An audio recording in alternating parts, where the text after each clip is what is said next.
80 tahun lalu, merah putih dikibarkan dengan darah dan air mata.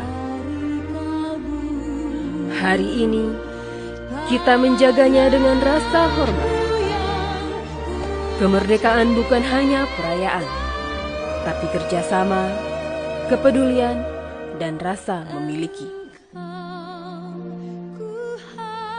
Satu tiang, satu bendera, satu semangat untuk Indonesia.